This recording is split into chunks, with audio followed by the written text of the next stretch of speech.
Officially great to see everyone. Agency One, just wanted to say thank you so much for having me. A special shout out to my dear friend Alexandra, who reached out and set this all up. And it was a no-brainer when the timings kind of aligned. I wanted to make sure that I was available to make this happen. I know 2020 has been, oh my gosh, absolutely insane for most of us. I can imagine, hopefully speaking for all of us, but I think it's really cool when we can take some adversity and you know, not waste it, you know, and really get together and connect in different ways. And I think this is pretty awesome, getting to say hello to everyone in their homes. You guys will be cooking, most of you, later on Saturday, and I'll be doing the check-in with you guys as well. So for today and demonstration purposes, and definitely a shout out to the folks who are definitely cooking out today. I'll be watching out for you specifically, but just wanted you guys kick back, relax, total demo over here. Ask a bunch of questions if you don't mind. I'll go through the housekeeping stuff in a bit, but I just wanted to officially say thank you. Pass it over to Gonzalo if you wanted to say any words. Kathy, if you wanted to mention anything really quickly. I'm going to take that. I'm going to take it away from Gonzalo. It's me and you, Chef Eric. So sure thing. Please allow me on behalf of Agency One to welcome everybody to Cooking with Chef Eric and How to Make Paella. You know, we're so happy that you all could join us. We were very saddened that we couldn't have our dinner together at the annual meeting, because that is something that is really near and dear to our hearts. And as you know, Agency One loves food, and probably what we love more than food is love being together with all of you and sharing good food and good wine. So what was you know, we were limited to a virtual world, and we were like, well, let's do something with food and with cooking. And then when we thought about cooking, we thought, well, that's not really Gonzalo, that's really Alex.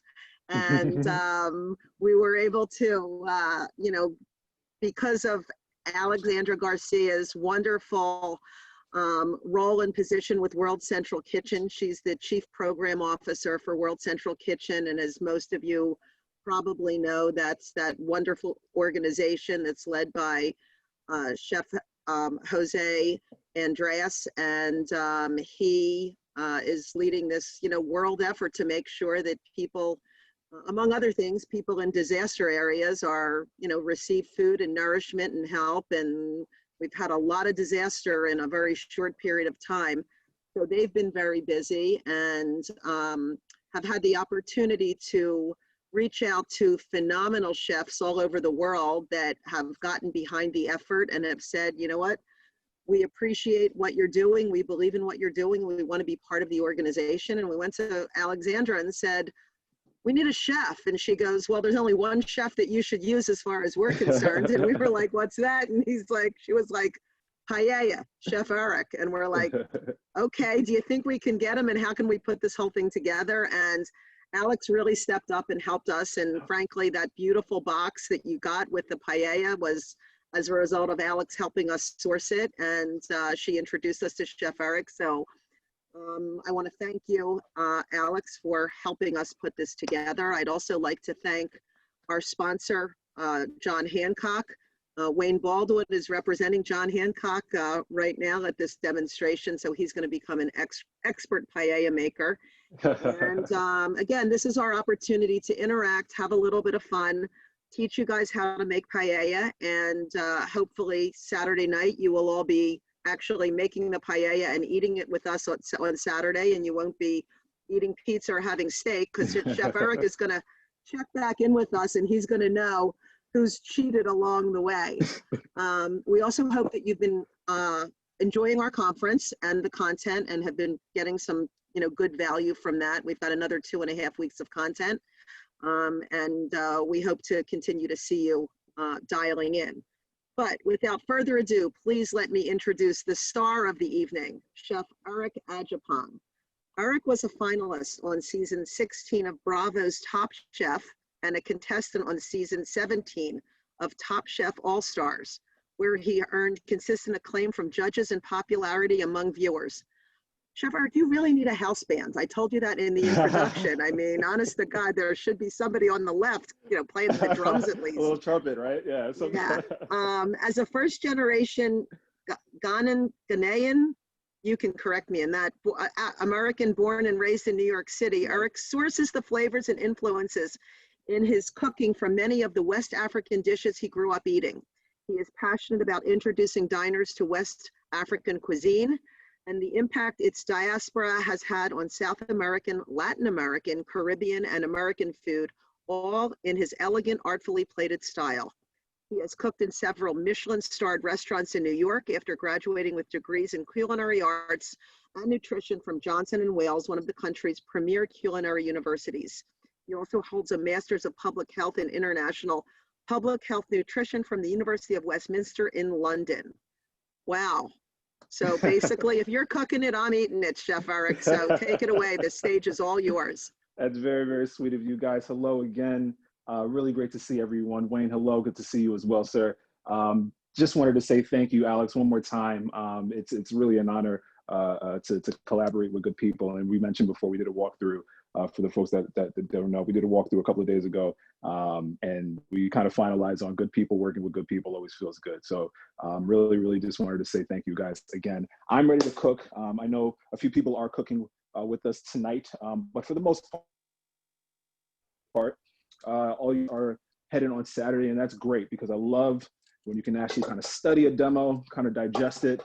And before we go down and actually go ahead and start working with everything, I wanted to go ahead and specifically walk through just a couple of housekeeping things just to make sure that you're always on point and you kind of figure out where I am. So since everyone is on Zoom, the best kind of way for me at least to see all your beautiful faces is through the meeting tab. And you can see with a Mac, I'm assuming this might be the same thing with the PC, but you can head over to the meeting tab and check out the gallery mode.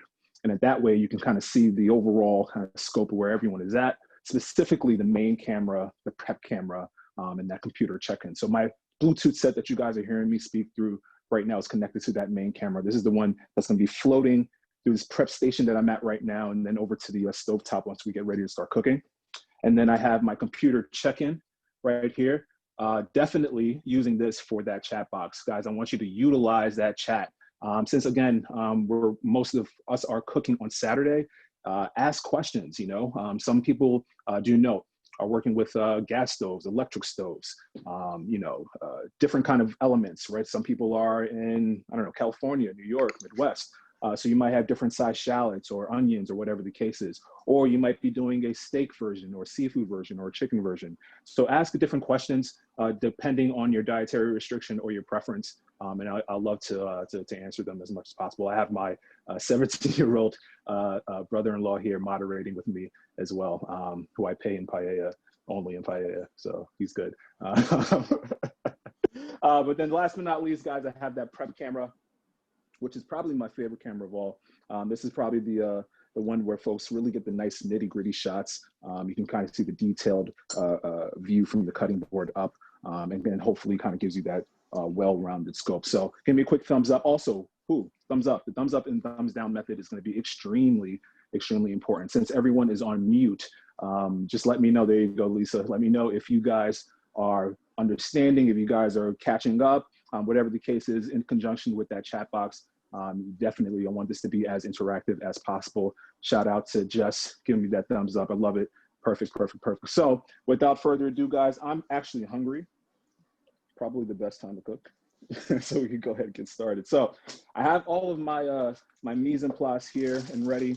Now, the beauty about paella, and as Kathy had mentioned, my focus really in West African cuisine kind of spans the diaspora and really and influences that kind of came into West Africa as well. A lot of which was from Spanish and Portuguese influences, which the paella is very rich in that culture from. So there's those different types of paellas that one, I love to enjoy in eating, but also things that, do I add proteins and veggies in the rice? You can actually separate it. I always like to separate it. We'll get there in a second, Steve, but really good question. I like to separate the cook and to kind of bring it all together, almost like a jigsaw puzzle, so to speak. But we'll get there. So we're gonna go ahead and talk about not only the ingredients that I have here, but then also the techniques that I want you guys to follow when you go ahead and start cooking. So first things first, Unlike some specific recipes that you guys might see, one thing that I always love stressing to the folks that I teach, and I've been teaching, geez, in New York and DC, Baltimore, and now being able to do this on a virtual platform has been really, really cool. So I always stress though with my recipes, they're not concrete, right? If you give me a quick thumbs up, if you ever checked out, I don't know, a recipe in a cookbook, or maybe gone to like allrecipes.com or foodnetwork.com and saw a recipe for, I don't know, for example, mom's lasagna, right? And it says use 3 cloves of garlic. And you're like, haha, I'm using 10 cloves of garlic and you're not gonna stop me. Give me a thumbs up if you're that person, right? Beautiful, yes. I want you to have that mindset. There you go. I want you to have that mindset and that freedom in this recipe as well. So I love shallots, right? I love the flavor that shallots offer. They're a little more sweeter than an onion, but they're kind of in the same family, actually exactly in the same family. But I love shallots. I know I called for 1, but I love shallots, so I might just do 1.5, right? And if you wanted to add a little bit of garlic in your paella, that's totally cool as well. Make it taste delicious, especially if you're cooking with other people. You want to make sure that you're checking in. So I have my shallot here. And anytime I'm working with anything round, right, or I feel like I'm chasing something on my cutting board, I never want to like feel like I'm unsafe. This right here is completely my safety zone. And I'm working right off that prep camera if you guys are ever confused where I'm at. So with that said, I'm never trying to chase this onion around. I want to hold it firm, and we're going to cut just the top end off just to create a nice kind of firm, stable surface for myself. Now it's not rolling around on me. I feel a lot more in control to make my next cut, all right? Take my onion. I'm going to go ahead and straight cut directly down the center. Do note, I kept that root end intact. Notice how I did that, all right? That root end is going to be really, really helpful when we dice our onion. Now, depending on how you want your onion, you know, for whatever kind of style you're making it, if you're slicing it up for, let's say, a stir fry, or you want to dice it up for, you know, a paella or some, you know, hash browns in the morning or whatever, you want to make sure that you're kind of using the right technique for the right occasion. So the reason why I didn't cut off this end is because I want to dice it. And when I want to dice, this root end actually keeps everything intact. And again, I'm working off that prep camera. So if I have my nice stable onion right here with the root end intact, I'm going to show you guys how to get a beautiful dice out of this onion called the 3-step method. But first, before I do that, I'm going to shout out my alma mater, Johnson & Wales University out in Providence, Rhode Island, for teaching me a technique that probably has saved my life more times than I know it. And it's definitely aided me to a lot of speed within my cook and throughout my career. It's something that's really silly. It sounds silly, but it's called the bird's beak method. And it's really crazy. I'm left-handed by nature, right? But if assuming most folks here are right-handed, but the same rules apply. If you go ahead and shake your non-dominant hand, in this case, my right hand, I'm gonna go ahead and make a fist. And then when I bend my knuckle, that first kind of bend right there you go, Kim. There you go, Kim. Shout out to the lefties. I was feeling a low for a second. There you go, Kim. So yes, that first knuckle bend, when you kind of feel, that's essentially what I'm using right there to kind of rock and guide on the side of my knife, as you can see, right? So if I were to flip my hand around and kind of get the cutting board up, view from the cutting board up, you can see inside my palm is generally where the food is or whatever I'm chopping is, and my thumb is kind of moving things around, right? It sounds quirky, it feels quirky, especially the first times you do it, but I promise you the more and more you practice it, especially if you want to get more confident with your cuts and knife skills, this is something that I promise you is going to really, really help in the long run. So I'm gonna go ahead and teach you 2 different methods. One, the traditional way, one, how I traditionally cut, how most chefs cut their onions in restaurants, and then 2, another way for folks who may not be as comfortable with the knife. This is actually one of the second way is actually the first way I started cutting onions in my first prep job. So I'll show you that in a second. So to get a beautiful, nice, even dice, you want to make sure that, really important, that everything that we do here on the cutting board translates to what we do over there on the stove. So we want to make sure that we get nice, beautiful, even cuts, or at least as much as possible, right? So what I'm going to do is a 3-step incision. First one from left to right. I'm going to take about, I say, 1/8 of an inch going from left to right, or if you're right-handed, going from right to left. And notice I'm not going to cut all the way through. I'm going to probably cut about 4/5 of the way, all right? Keeping that root end intact. I want to still keep that guy intact. After I go ahead and do that, I'm going to rotate about 90 degrees, and I want to make 2 incisions, and whatever you feel comfortable with, going north or south and north, you want to get at least 1. If you can get 2 in there, that's perfect. Or 1 and 2, right? You go ahead and do that. And then the last cut, we start from left to right. We just process from left to right, kind of in the same width that we did with the first incision. If that sounded crazy, I'm gonna go ahead and show you. Hopefully that's a little bit better. So I have my onion here, bird's beak method. Go ahead and slice it through, nice and comfortable. I feel like I'm in control. My onion nice and firm, it's not moving around. So with every cut, I feel more and more confident. Boom. Go ahead and give that a rotate. And get that one incision, get in there and do another one. Boom. Always helpful when you work with a sharp knife. A dull knife is a dangerous knife, believe it or not. So when you have a nice sharp knife, you can go ahead and make nice, beautiful cuts. And then the last incision, guys, same width that we did the first. And you can get to that prep camera. That's a beautiful dice right there. Tom Colicchio would be proud, at least for me, I hope.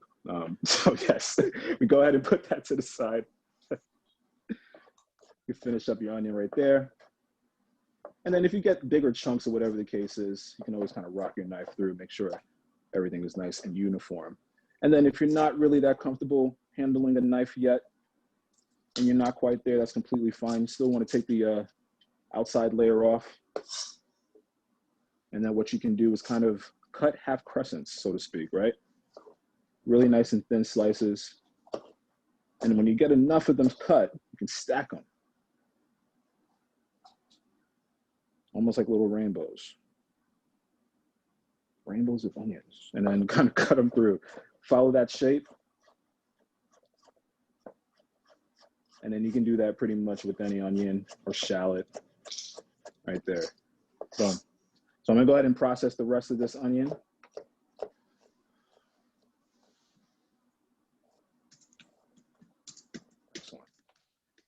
And then again, the beauty about paella, what we're gonna see next is, you know, the options. If you guys love veggies, and one thing I suggest, especially if you folks are cooking on Saturday, is add some veggies in there, you know? If you're cooking for a family as well, a group of people, paella can definitely feed, especially that pan that you guys have, definitely easily feed 4 to 5 people, right? With that 1 cup, maybe a little bit less actually with 2 people. I like dice. I'll tell you why. Texture. Textures are a really, really important thing. It's something that we don't think of consciously. It's a subconscious thing.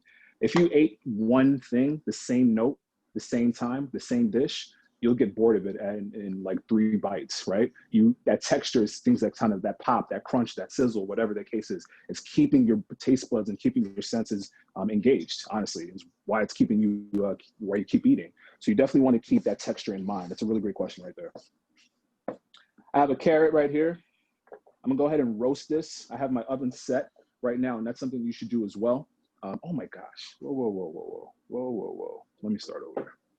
Rookie mistake, Eric Adjepong. First off, guys, if you have a glass of wine or some beer or a libation or adult beverage, cheers to you. Go ahead and grab it. There you go. Where are my manners? There you go. Cheers to you guys. Always have that in hand. Definitely want to make sure you guys are enjoying your cook while you're cooking. Very, very important. So go ahead and make that happen, and a necessity, especially on Saturday. Really important as well. I always work with tasting spoons, right? I never actually trust a cook.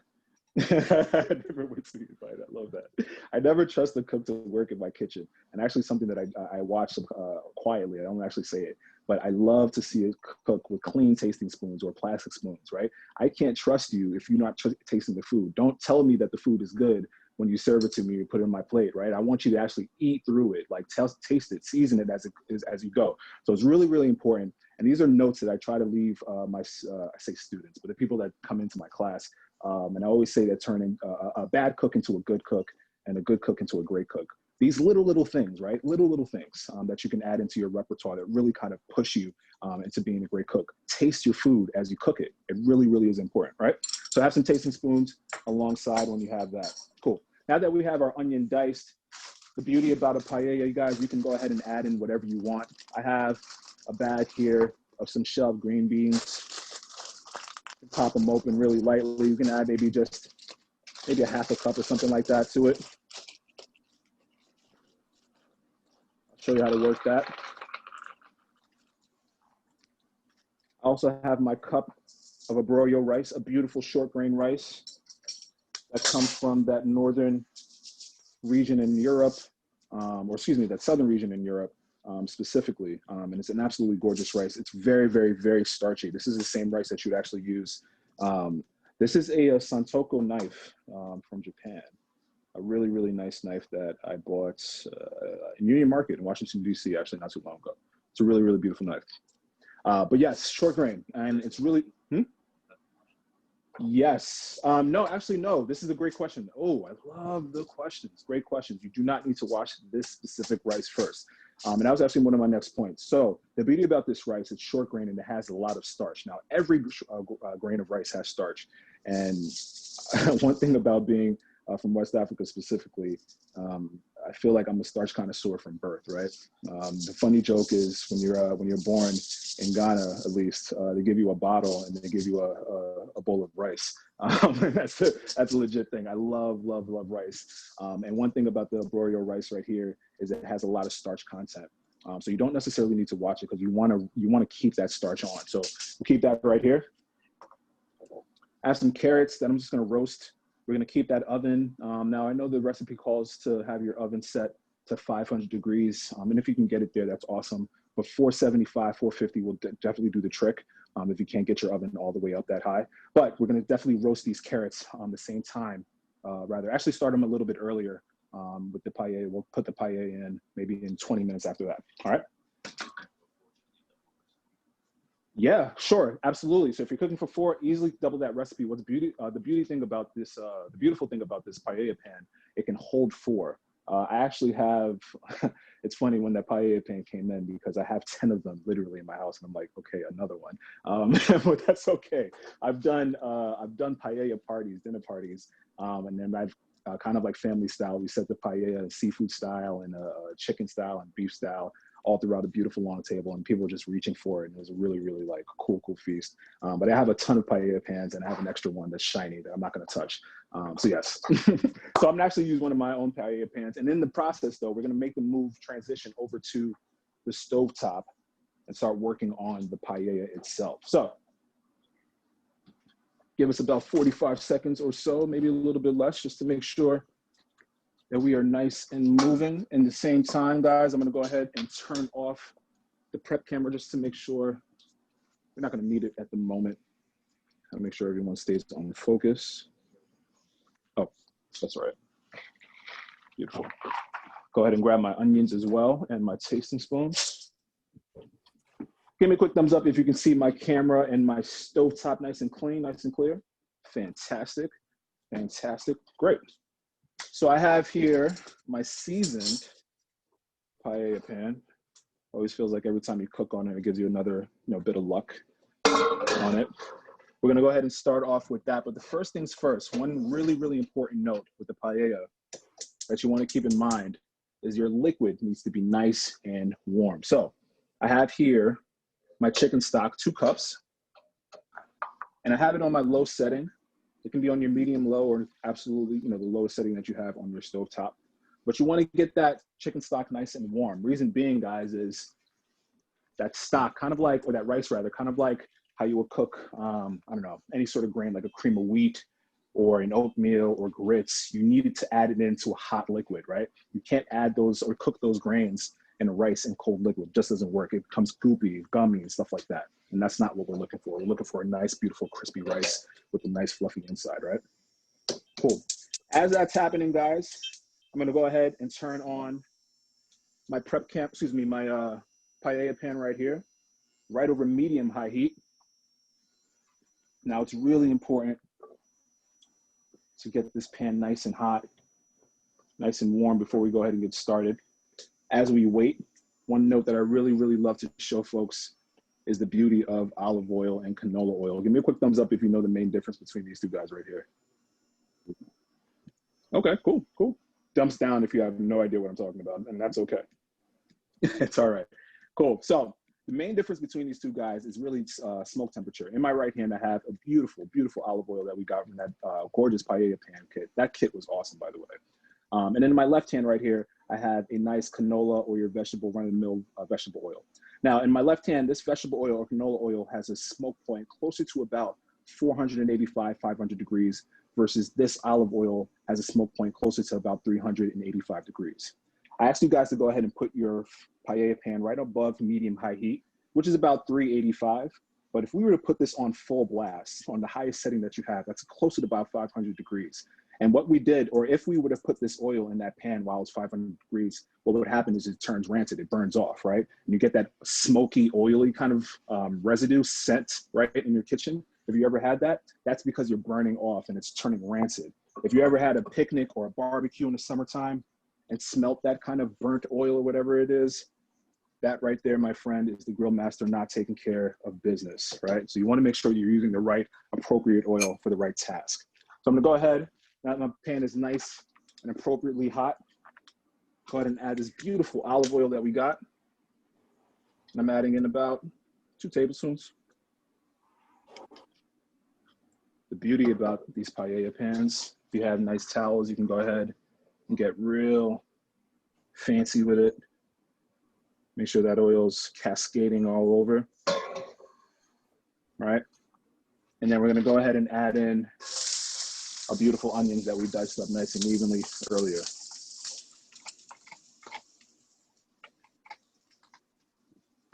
Now, sometimes, most of the time, we see that word sweat or saute in a cookbook or in a recipe, and we glance over it.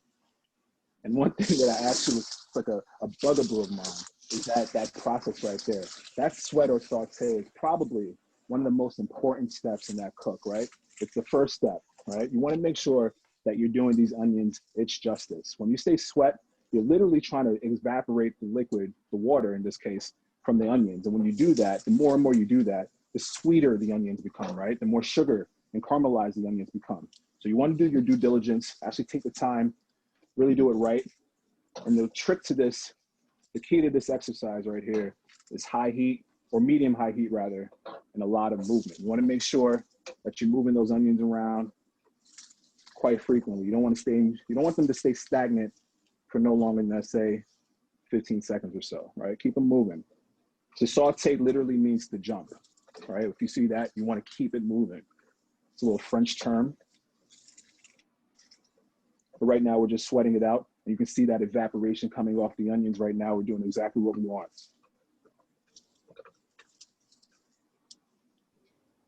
After a while, and especially if you're cooking with me, give me a thumbs up if you are, you can start to smell your kitchen smelling amazing. The more and more you start to cook those onions off. This is the time where folks start to come downstairs and try to peek their nose in the kitchen, try to figure out what you're doing. Tell them to mind their business so you can concentrate on your paella. I'm gonna go ahead and lower the heat just a touch and then add in my 1 cup of arroyo rice. Now, we want to toast the rice nice and beautifully. This is about a 2 to 3 minute process right here. In conjunction with the onions, we're still allowing that to sweat off a little bit. There's not much liquid, obviously, in the rice, right? So right now, we're just toasting the rice nice and dry with that beautiful olive oil and a little bit of that onion. We're gonna go ahead and take a pinch of salt. When I say a pinch, it's always subjective, right? Me, as a chef, I always say a pinch as a teaspoon. But I'll go ahead and take a pinch of salt and go ahead and season that rice and onion mixture, maybe another pinch. And what I'm looking to do, obviously salt adds flavor, right? But we're looking to also take that another layer of liquid out of the onions, right? Salt also draws out moisture. So we're gonna add more flavor and draw out moisture as we're doing that. My chicken stockings is in the back getting nice and warm. I'm almost ready for that. I'm gonna go ahead, continue to allow my rice and onions to cook just off a little bit more. And I want to talk about this amazing, amazing product right here that you guys all have. Believe it or not, you guys have now, officially, if you didn't have before, the most expensive spice ingredient in the entire world in your kitchen, saffron. I just checked it out today on the market, $1,500 a pound for this guy right here, which is insane, wildly insane. So saffron is a beautiful, beautiful product that is not only fragrant and you can use for cooking, but believe it or not, yeah, of course, absolutely. Let me go ahead and lift this up. I actually do need to lift up the paella pan really quickly. So I'm right here with the flame. If you guys can see that, give me a thumbs up if you could. Let me hold it there. I know we're recording. Just want to make sure you guys see that. Awesome. So not too high, not too low, right above medium, especially the longer that you're cooking. That's an excellent note that you mentioned. Especially the longer that you're cooking, you want to drop that temperature down, right? You're not cooking the onions as intensely as you were in the beginning because there's not as much liquid as there was in the beginning, right? So you want to slowly kind of bring down that cooking process as you're withering and kind of breaking down that onion. Another little tidbit. Great note, great note. Onions, rice, beautifully toasted. I'm gonna go ahead, start to layer it out, try to even it out now. We're gonna add this beautiful saffron. Recipe calls for about 10 little strands. No one's gonna count 10 strands, but I always will grab a pinch like that will do the trick. And again, a little goes a long way with this guy. But you add that to your chicken stock. And then in a moment's notice, you're gonna notice that chicken stock is gonna turn a beautiful, hence saffron color, and it's picking up that color already. I'm gonna bring that over to the camera in a second. Saffron not only can be used for food, obviously, but it's very, very, very sought after in fragrances. So the perfumes that you have, ladies, colognes that you have men, saffron's extracted, and that's a product that's definitely used in about 60% of the fragrances that we have on our bodies. So it's a very versatile commodity. That's why it's sought after so much. Hey, Chef Eric, we have a couple Yes. questions that came in that I think that you're, I can read them to you while you're going. I know you're juggling a lot of different things. Yeah, of course. If you want me to feed you a couple, I'm happy to. Yeah, let's do it. Yeah, well, Ann Larkins wants to see the flame. So, you know, how high is the flame that you're using? Yeah, so I had it on medium high heat. I just showed the flame. That's the question I caught in earlier. And that's the flame. I want to keep it on right there, right over medium high. Give me a thumbs up if you can see that nice and clear. Awesome. Cool. And then we have a little bit of, we just have a little bit of confusion about the saffron. Yeah. And does that get added to the stock before adding it to the pan? Or it really doesn't matter, to be honest. The goal is really just to extract a little bit of that flavor. I mean, mostly that color from the saffron itself. So you're not necessarily looking. I mean, you could do it before or after, quite honestly. But really, the goal is to make sure you do it and have it done. Yeah. I'm gonna go ahead and bring. Yeah, no problem. I'm gonna go ahead and bring this over. I've got my spatula, and you can see that beautiful saffron and that chicken stock picking up that beautiful color.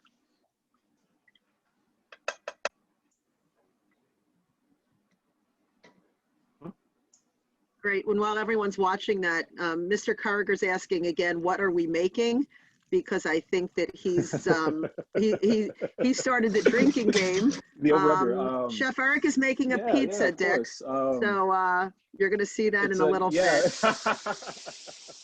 And you know, while we're counting how many times you say paella, apparently David Miller is counting how many glasses of wine Gonzalo is drinking. And he's commented that Gonzalo is up to number 6. So for those of you that are that are counting along, thank you. Yes, keep the count on. Trust me, I have it in mind. I want to get the low bidders out the way early, so I keep my count in mind. So yes, now that you had your saffron, your beautiful saffron, I just add in a little bit more salt. We're also going to add in some black pepper. Now, it was common thought that salt and black pepper was the trick to season, and it's not necessarily what we go by as chefs right now in common day or present day rather. So seasoning, to season anything really, we season with salt and acid. That acid could be lime juice, lemon juice, orange juice, grapefruit juice, vinegars, whatever vinegars you have. You want to make sure you're seasoning with salt and acid. Black pepper alters the change. Black pepper adds another like almost smoky, earthy note to things, and it changes things, right? Yeah, absolutely. Yes, good call. There you go. Put that chef hat on. I love that. Red pepper flakes. Actually, let me go ahead and do that right now. I love that. Yes. If you want to go ahead and add some red pepper flakes, especially if you are loving the heat or a little bit of heat, go ahead and do that. I'm going to add just a sprinkle because my babies are going to eat some later on tonight. Good call. I love that. Luckily, I have some right near me. I have my paella here. Let's give it another shake. Make sure everything is nice and even, right? And then the trick, you want to take some aluminum foil. You want to wrap that baby up nice and tight. Take a towel. Make sure you crimp the edges nice and clear, nice and tight. I'm going to take another piece of foil. Shiny side up. They do that for a reason. It reflects that heat, especially if you're broiling. Another note, dropping gems as we cook. Once you have your paella wrapped up, what you want to do from there is just get some holes, poke a hole or two, just to allow some steam and ventilation to get out. I'm going to go ahead and open up my oven. It's preset right now to 475. And it's going to take just about 45 minutes, excuse me, not 45, 25 minutes, 25, to go ahead and cook. Go ahead and turn off the flame on that stock. We don't need that anymore. In the meantime, this is, I think, a great moment. Gonzalo had mentioned earlier, folks who have any questions about Top Chef, that journey, folks who want to talk about anything about the special cook, we're going to go ahead and actually roast these carrots off as well. I'm going to grab a little bit of canola oil, some salt, and then also add that into the oven. That's going to go ahead and roast nice and beautifully. A beautiful char on your carrots. It's about 45 minutes for a nice kind of tender carrot that's still nice and al dente. It's going to take about 20 to 25 minutes.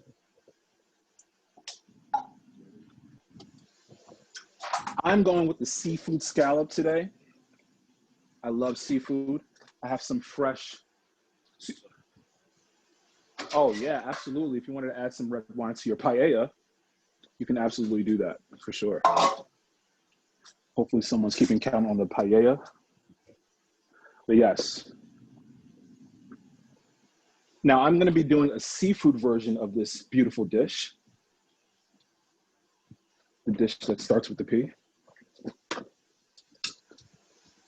And with that, I'm going to show you a really cool trick on how we treat pretty much all the seafood in my restaurant. Now, over here, I have my, it can be a paper towel, and it can be just a plate from your kitchen.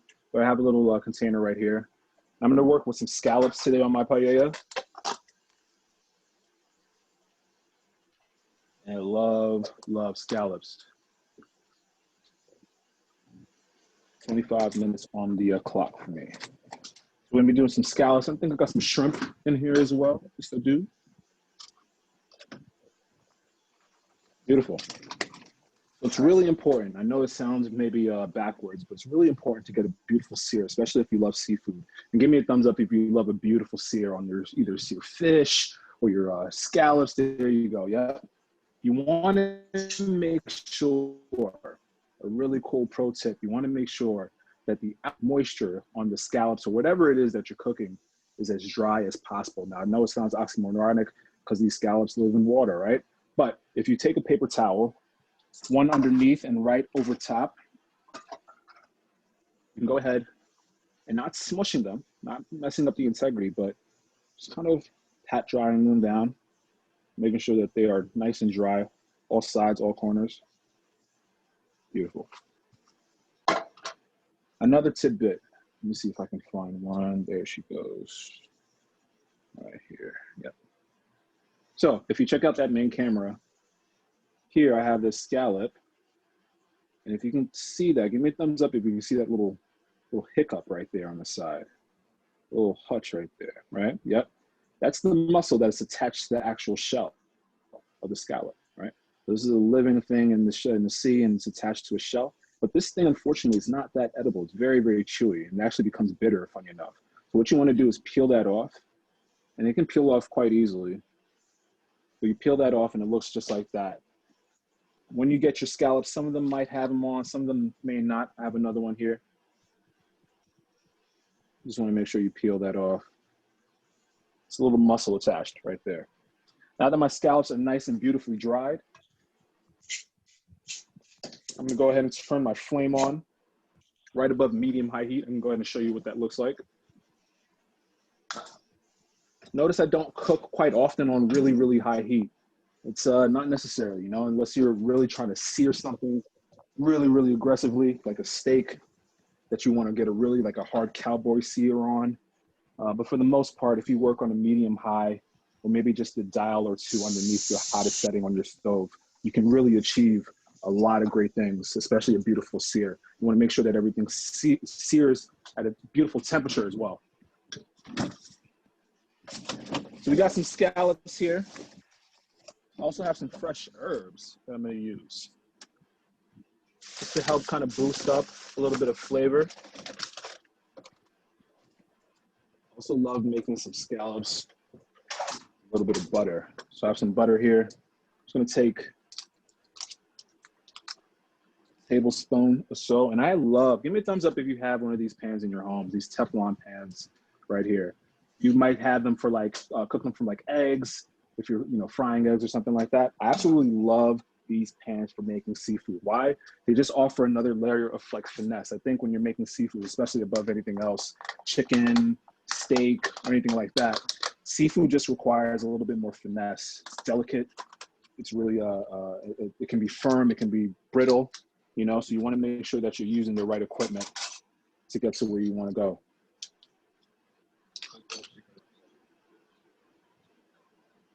Ooh, thighs, always thighs, especially if you have the time to cook it, right? You want to do it nice and slow. I suggest going about 400 degrees on the thigh, right? Uncovered, your favorite seasonings on it, a little bit of oil. You want to pat dry it like I just showed you, and then add a little bit of oil to it. What's that's going to do, you add your seasonings right on top of that, and you cook that nice and slowly in that oven.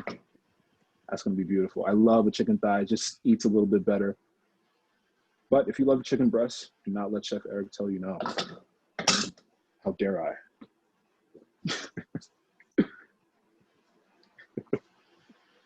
I have my onions. Actually, that's a lot of butter. Yeesh. All right, let's scale back over there. Easy guy. Never mind my master's in nutrition for this course. I have a little bit of butter, but also, guys, I'm gonna add in just a touch of olive oil, or excuse me, canola oil, just a little bit. The reason why is I want to raise the temperature of the butter, the smoke temperature, that smoke point that we talked about earlier. I still want to keep the flavor. I love the flavor of buttery scallops, right? I still want to keep that buttery dominant flavor, but just raise the temperature just a little bit so they don't sear or burn off as quickly. Another pro tip. So right now in my oven, I just have my paella cooking off right now. 1 cup of rice, 2 cups of that stock that was beautifully cooking in that saffron, or heating up in that saffron. And then I have my carrots that I'm roasting off as well. I'm gonna go ahead and start cooking off my scallops. I've taken a little bit of salt.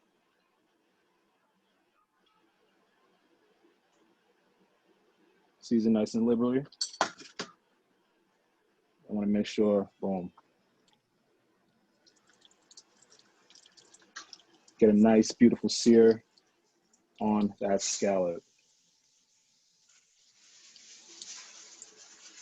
Hey, Chef Eric, we have a number of questions regarding the chicken. Yeah, of course, let's do it. That had come in. I think that we have a lot of chicken fans in the audience, or they might just be chicken from using seafood. I don't know. So it's like yuck, yuck, yuck. I really need a drink. Anyhow, first question. Thank you, Isaac. You appreciate my sense of humor. If you're cooking chicken on Saturday, do you recommend chunks of white meat or thighs? Yeah, I think this is a question that came in earlier as well. So yeah, that's we're gonna go ahead with thighs. I suggested. So I suggested using thigh meat, setting at 400 degrees. You can add your favorite seasonings. I would suggest maybe a little bit of garlic powder, a little bit of cayenne if you like some heat, red pepper flakes, shout out to that. And then, you know, onion powder if you wanted to. Set it at 400 degrees. And then I say cook that bad boy for no more than 45 minutes, nice and slowly. Terrific. And then another question that came in is, can we prepare shrimp the same way that you're doing the scallops? Yes, absolutely. Great question. Totally. You can definitely prepare your shrimp in the same fashion, the same manner, if you wanted to. I'm doing it separately, not because I want to cook it all at once, but I want to actually separate it because I don't want to overcrowd the pan, right? Overcrowding the pan, you then start to steam this, the vegetables, or excuse me, the seafood rather than cooking it and getting that beautiful sear that we want. Great.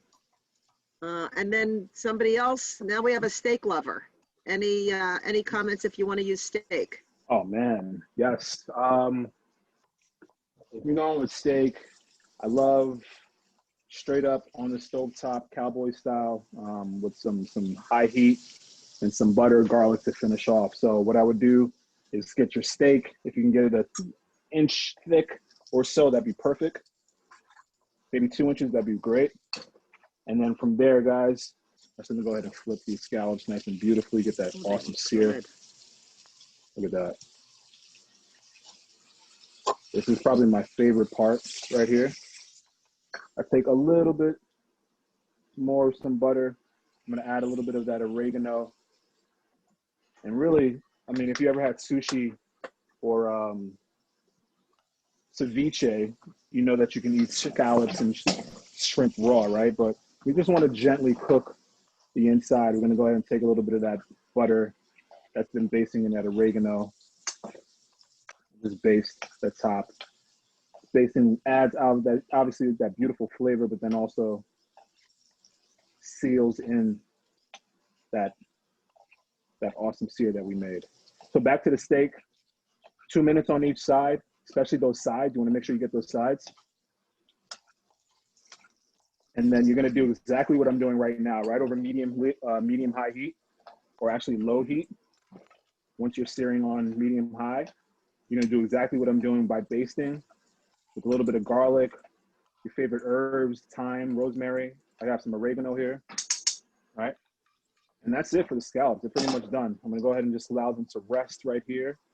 Let me bring that closer to the frame.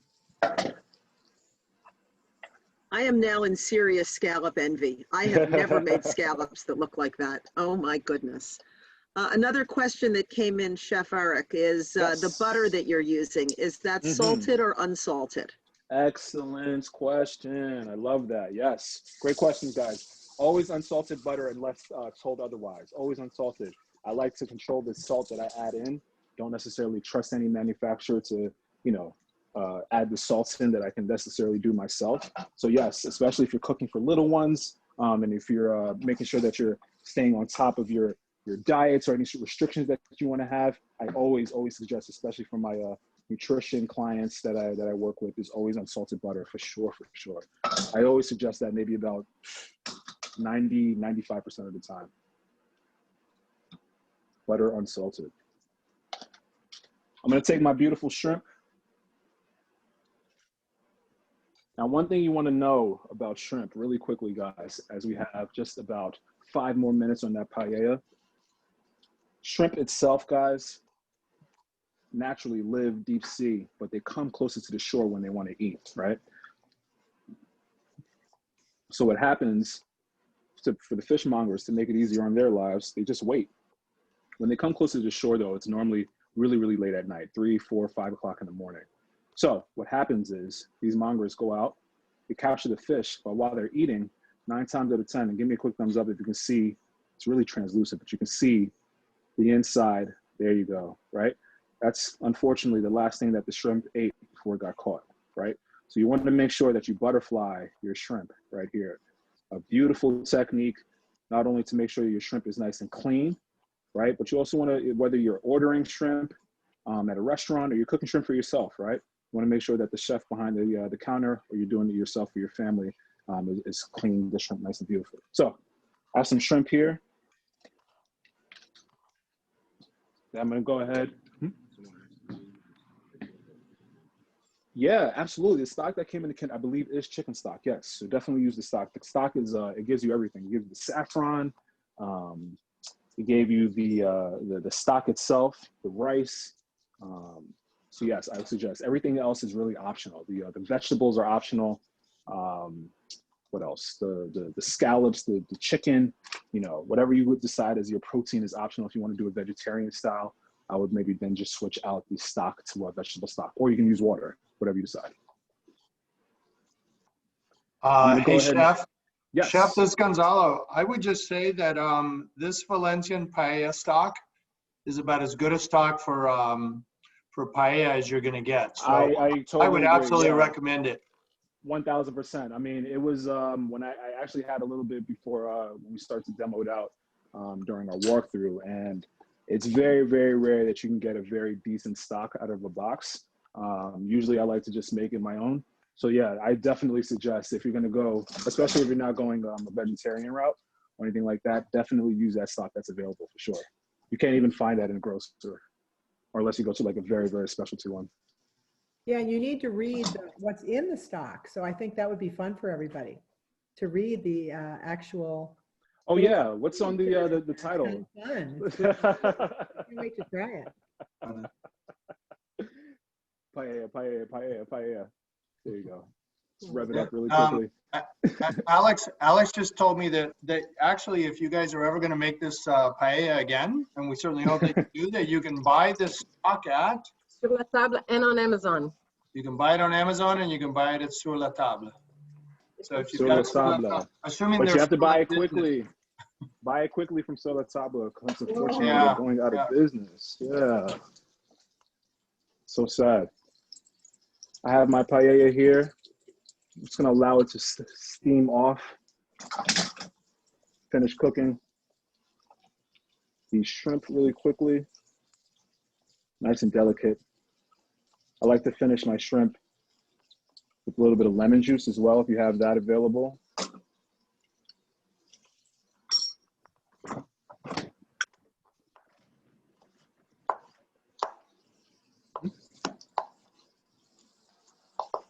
Yeah, totally, absolutely. Especially if you love that smokiness. Chorizo would be beautiful. If you want to add a little bit of back note to that, I definitely suggest going some chorizo. Man, kielbasa would be nice if it was well. If you don't have that available, I gotta see it too there. Grab your tasting spoons always. And we're just gonna allow that shrimp to carry over. Flip that right on the top, make sure everything is nice and even. We're gonna go ahead and uncover this beautiful. Oh, we do have a little bit of time left, actually. Yes, you're right, good call. But it looks like it's actually going really well. Let me back it up just a little bit more. We have about another 10 minutes, maybe less or so. Allow that just to finish cooking up. But I peeked in and it looks fantastic. Definitely on its way. I'm gonna finish up with the shrimp right here.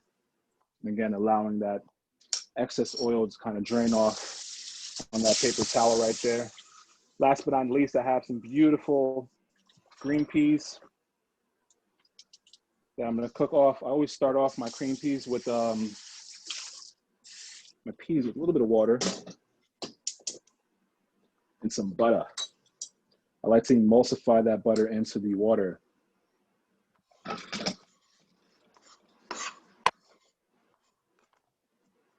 Get nice cold butter. Very, very slowly you start to emulsify that butter into that water, and it creates a nice little slick,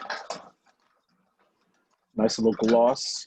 Season it, a little bit of salt, a little bit of lemon juice.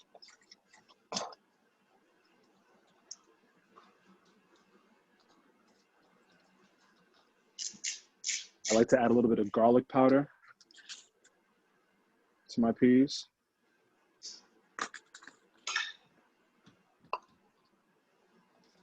Now we have a beautiful, Beautiful gloss for our peas to set in. Go ahead and just set that off right there. High heat, actually, for this one. I want to evaporate that water nice and quickly. Just leave a beautiful gloss on those peas. Now, the objective of this goal is just to evaporate that water as fast as possible. Almost start to like sauteing, so to speak. Really move those peas around. And you'll notice the faster and the more that water goes away, it leaves off that beautiful butter kind of slick right there. The more you move it around, the more it's seasoning and that salt, that lemon juice, that garlic as well. I'm gonna go ahead and pull the risotto. Excuse me, the risotto, well, or brorio, or paella. We should start a band. Eric and the Paellas.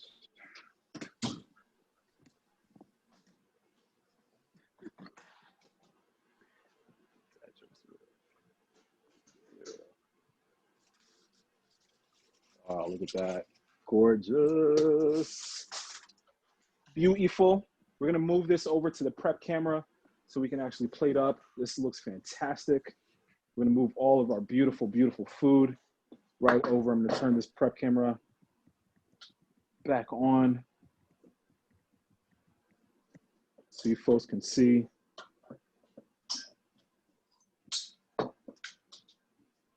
Nice and crispy on the bottom, beautiful and fluffy on top. Exactly what we're looking for.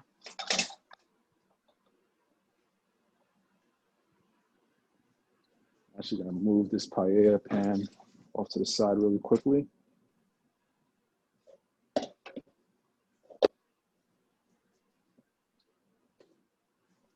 That way I can start working on the carrots.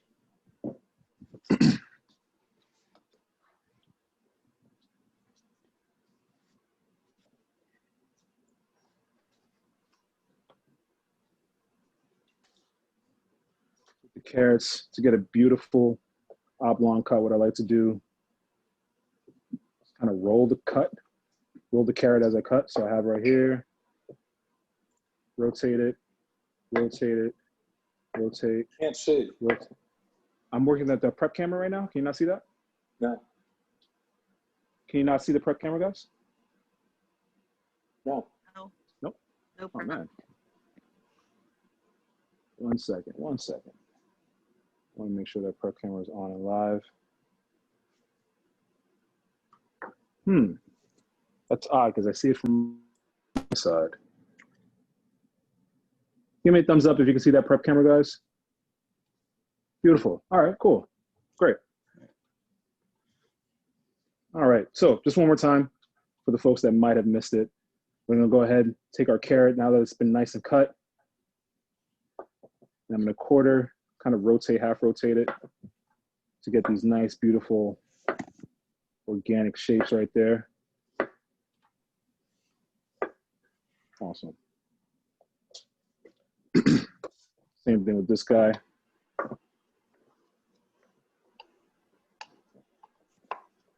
Really now you can get creative, have your tasting spoons, obviously. We tasted our seafood, our stock as we cooked, made sure those peas were nice and flavorful as well. We want to take our paella.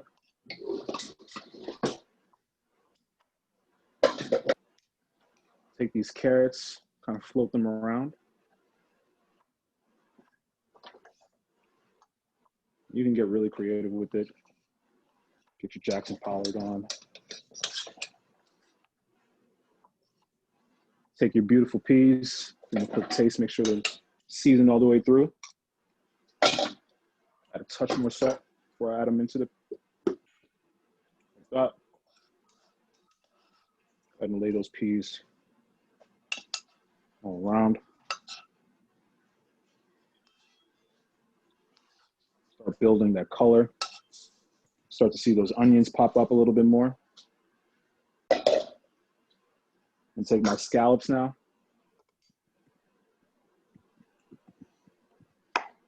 And get creative. Get a little bit of height as well. the art of plating always includes height. You want to make sure that your seafood is elevated. Whatever it is that you're really trying to present is elevated as much as possible. So it's the star of the show.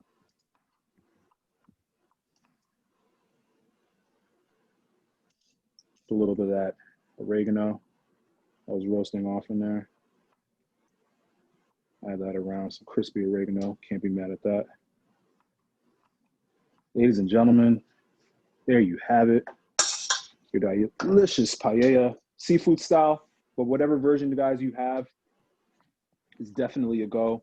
Really, the basics are, that is, oh my gosh, Isaac, thank you guys. Hopefully you enjoyed checking in. Steven, how are you guys? Deborah, Dennis, how are you? David, Wayne, how's it going, sir? How is everything? How are the drinks flowing? Love it, love it, love it.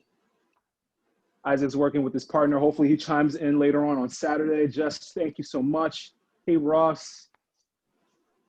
Teresa, how's it going? How are you guys? Eric. Beautiful. Awesome, awesome, awesome. Well, I'm ready to dig in.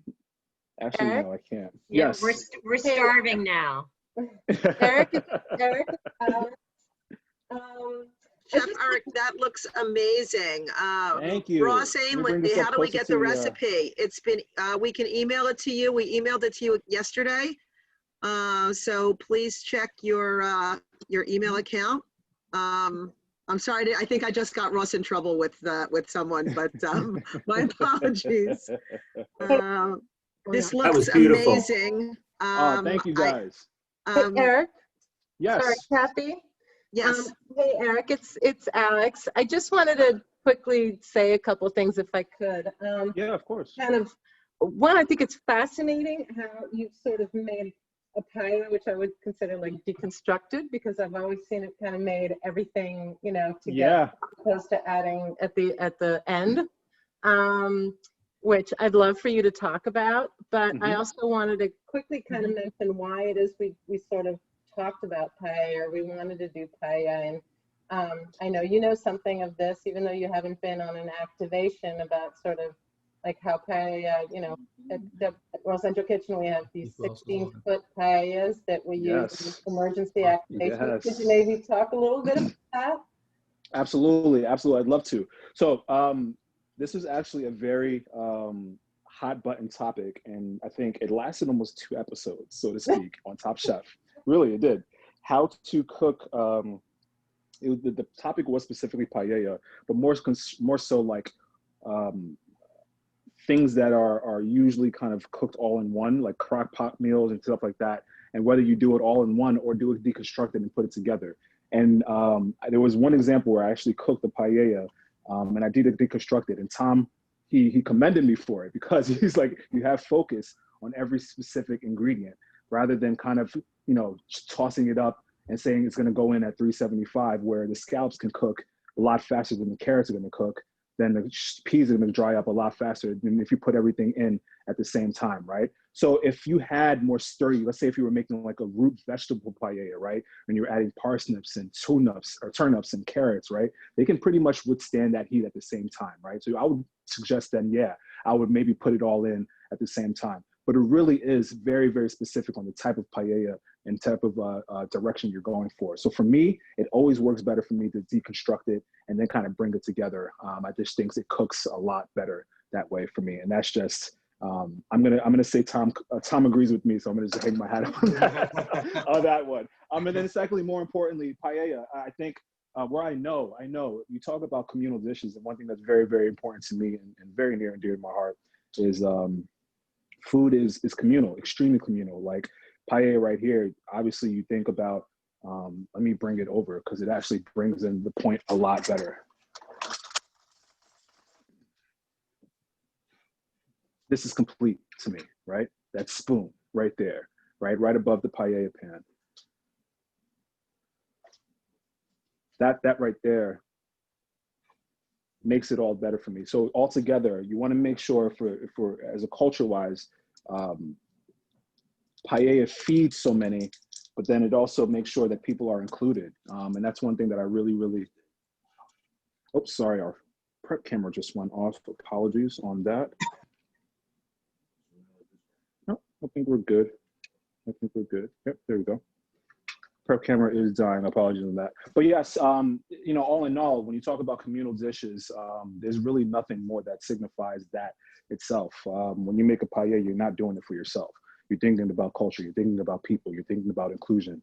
And you know, it's so cool to see like the world's biggest paellas being made, and not only just for like the fanfare of the actual dish and the actual like technique of it being made, but really what happens when it's actually done, right? And everyone comes in, and everyone has their spoon, and everyone's telling stories, and everyone is sharing thoughts and ideas, and then really being a sense of one community. It's really a beautiful sight to see. It's something that actually, it's, you can record it and really it's palpable. Like it's, you know, when you see folks especially engaged with some great food, great wine, whatever you're drinking, and great company more than ever, then there's really a lot of magic that happens. And those are really the things that I live for, really personally, as a chef and as a person. You know.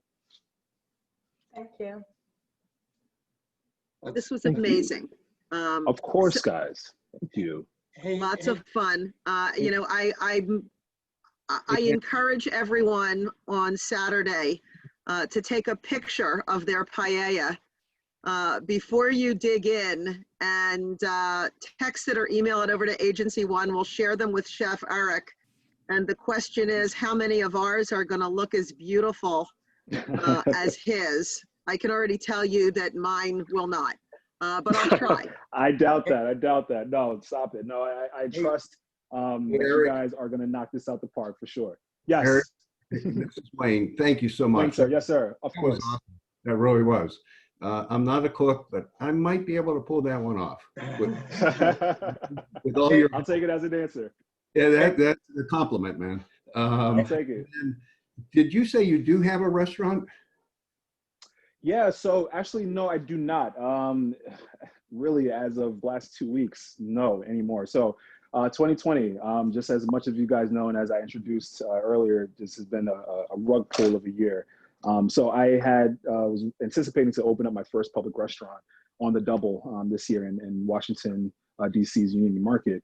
And I announced, March 9th. And then literally on the 15th, like the next week later, everything shut down. So it was a huge bummer. There was a lot of time and thought and a lot of, you know, energy put into the project. But you know, I think about it a little bit now in retrospect. I still feel like the industry is kind of in this dark phase, but I'm personally very grateful just to know that, you know, I didn't necessarily wasn't all in, you know, right now. And, you know, I can't say that for a lot of my colleagues and counterparts. So I'm counting my stars. And in between then, you know, I started doing these virtual classes online and really being able to connect with people. So like I said, my dad always mentions that diversity is a terrible thing to waste, and trying to take advantage of this moment was something that was really, really special for me because, you know, doing these classes with you, you know, and Agency One, and being able to, you know, meet so many people. Believe it or not, I do these classes and we have folks logging in from, you know, California and Texas and New York, but then like Saudi Arabia and Canada and Ghana. Like, it's mind blowing. And I'm like, you know, how did you find out? There's folks like, there was this woman literally cooking 3 o'clock in the morning and it's 3 p.m. over here. And she's making like dinner. She's making like a fried fish, like 3 o'clock in the morning, that dedicated to cook alongside. So I was very, very grateful.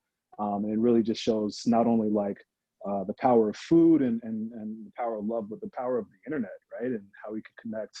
And Zoom is how, you know, crazy that is. So I'm always very thankful. I'm always kind of sign off my classes, especially with that note, you know, because the world is pretty nuts right now. And to kind of break out and cook and enjoy some time with some people for an hour and a half or two with some good wine and good conversation is very cathartic and therapeutic for me. So I always say thank you guys as well. So cheers to you for allowing me to do this demo.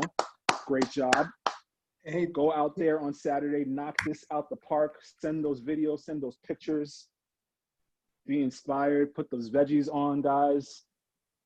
So let me ask just a couple of quick questions before we sign off.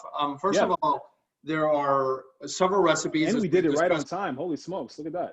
As we discussed before, I mean, there's you can do chicken thighs or some sort of chicken. You can ask, somebody asked a question about chorizo before. You can spice it up that way. You've got your seafood paella, you've got your vegetarian paella. So there's an awful lot of ways to kind of really construct this dish. Totally. So, you know, what I would say is get creative, have some fun with it on Saturday when you cook your meal. But I also wanted to ask you a quick question about, you know, you've got a master's in public health. You've been cooking for many years. I mean, can you talk just for a second for those of us that are still online and interested is, you know, how do you bring your passion for cooking and your food connection relative to public health and kind of how just tell us a little bit more about you, you know? Sure thing. Yeah. So I think to better answer that question is to kind of know what my family is about. So I am quite literally the first person in my family born here in the States. Everyone in my family is born, except for my little brother. We're the first two. So first generation Ghanaian American, born in the Bronx. My parents, their hope and their dreams was for their kids to be as successful as possible, obviously as any parents would, right? And really the only two ways that route is through either being a lawyer or a doctor, right? So I was pegged really, really early to kind of be in one of those fields. So when I showed my interest for culinary arts, I don't know, it was definitely a push for my parents, but definitely to look for more, you know, how much more can you impact beyond the kitchen? You know, how much more can you impact your community? How much more can you impact your region? How much more can you impact your country? You know, like how big of a citizen, like, can you take your projects and your food? You know, it's delicious it's always great when you can, it's a joke we say often in the restaurant. We prep for, oh my gosh, 8, 9, 10 hours, and you guys eat the meal in 20 minutes, right? And it's one of those things where the prep, though, it's those hours of repetition, those 8, 9 hours is really the joy, you know? It's the service part should be the easy part. One of my chefs said we should always be sipping macchiatos right before service. It's the prep that should be more intense, right? You want to practice hard and you want to play easy. And that's one thing that I would stress. So to kind of bring it back into the field of health, public health, that kind of goes into, you know, my philosophy in life. I want to really, really push hard. And when you get into this rabbit hole, you know better, you do better. And you know, just one thing kind of rolls into the other. And I finished up Johnson & Wales with the Culinary Arts Associates. I got the bachelor's in culinary nutrition. And then I went on to you know, England to study for my public health, my public health nutrition degree. And I'm laughing because Alex and Jose, it really kind of comes full circle. This is 2012 for me. This is right around the time WCK really started kicking off. And really that was kind of like the battery in my back. Jose was someone that I really admired, obviously throughout my entire career, you know, in college, but just, you know, kind of embodying what my parents always said, you know, do more with the food, right? Do more with what you can in your knowledge of food. And he was doing exactly that. So I literally packed up my stuff and moved from New York to England. I'd never been there before. It was a crazy cold trip. But I went. Luckily, I had some family there that took care of me and looked out for me. And I lived out there for a couple of years, and I studied in public health and nutrition, really embodying a lot of the stuff that WCK really champions now. And, you know, it's very full circle to me. And it's one of those moments where people ask, like, how do you feel? How do you feel? And it's like the elevator or the escalator or the roller coaster is still kind of going up, so to speak, because now it's full circle where I'm doing an event with folks from WCK and Alex and having connections with her and having our weekly, you know, bi-weekly meetings. And, you know, this is people that I admired from afar. Of course. Yeah, of course. All right, Eric, I just want to say, so Eric and I have just kind of gotten to know each other in the last 3 months or so, but yeah. I'm thrilled because given Eric's passion, we're looking at how we might do some domestic programming around urban food access. And I kind of went to everyone in the organization and said, like, who should we invite to be part of this working group, this sort of study? And Emma, who runs our events, has had contact with Eric, said, you have to talk to Eric. He's in, you know, he does public health, he knows this stuff, and he's local, which is great. So it's been a huge pleasure having you as part of the group and having your insights. And I know there will be more, so thank you. It's very, very sweet, Alex. I appreciate that. Yeah, I mean, just to answer a very long-winded question or answer, Gonzalo. Yeah, that's pretty much it, you know. And Alex, I thank you again. And it's always cool. You never really know who you inspire. Someone told me that not too long ago, and about myself, and it kind of made me do some self-reflecting. So I just want to mention that to you, Alex. You never really know who you inspire from afar, and it's really cool that you know, I've been able to connect, and we've been able to connect. So thank you so much for an awesome friendship so far, and I'm definitely looking forward to making some serious impact here in the DMV region for sure. Definitely. Great. Kathy, you want to wrap it up? Unless, I mean, let's open it up for questions. I mean, if there's anybody who has any additional questions, let's do that. And if not, we'll start to wrap this up. Well, I mean, I'd like, you know, if anybody wants to make a comment, please take your mics off. I just want to say on behalf of Agency One, I know that, you know, we couldn't get together in person, but I'm going to give a shout out to a number of people. Number one, Hillary Price. I've been trying to get you to come to a meal for I don't know how many years. And it's so nice that you were able to join us for this cooking demonstration. And we hope that you are going to be able to join us again on Saturday. Oh my God, I'm here. Thank you. And Eric, my son is here with me, and we were rooting for you 100% both seasons of Top Chef. Legit. Very sweet of you guys. Huge Thank you so fans. much. Huge I truly fans. appreciate that. Thank you. Thank you. Thank you. We love Can you. I see him if he's around? Yeah, Jared, he wants to see you. Hold on one second. Come here. We are huge cooks, and he helped me. We actually made it. How's it going, buddy? Wait, Good, this how is are you? a, we I'm did doing that. well, We did sir. it. Hold on. Oh, awesome. There you go. We want to do it. We want to do Round it of with you. applause to Hillary, Kathy, guys. I think she deserves one. And thank you. I can't thank Agency One enough for what an incredible experience. So thank you. Hear that. Thank you, guys. Have a great night, everyone. Enjoy it. God bless you guys. Agency, we'll see you on the check-in on Saturday. Make sure that you guys enjoy the cook. Be well, be safe, and we'll speak soon.